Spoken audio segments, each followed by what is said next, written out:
stability inside Afghanistan started to unravel in the 1970s before the Soviet invasion, but then was utterly smashed and decimated by the war that was caused by the Soviet invasion and the US covert action in the 1980s.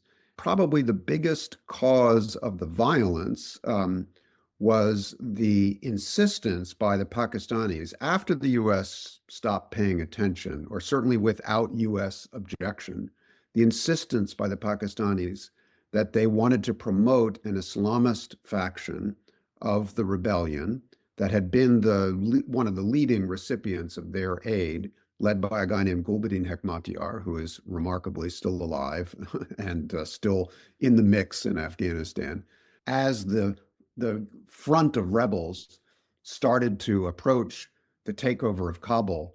They had no unified vision of what the post-war politics would be. In fact, I was in Kabul in April 1992 when the city fell to the Mujahideen. The first thing that happened was that the two best armed and most militarily successful factions drove into the capital and seized buildings associated with different parts of the government and immediately went to war with one another. The first night, there was a heady celebration of final victory, and a lot of tracer bullets were being shot straight up into the air like fireworks. And then the next night, all those tracer bullets were back down, pointing horizontally at one another.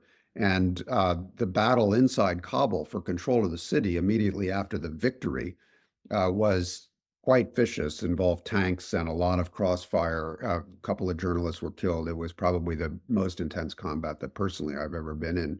And it was pretty quickly over. Gulbuddin lost. Another case where ISI had made the wrong bet and the CIA was attached to this bad ISI bet.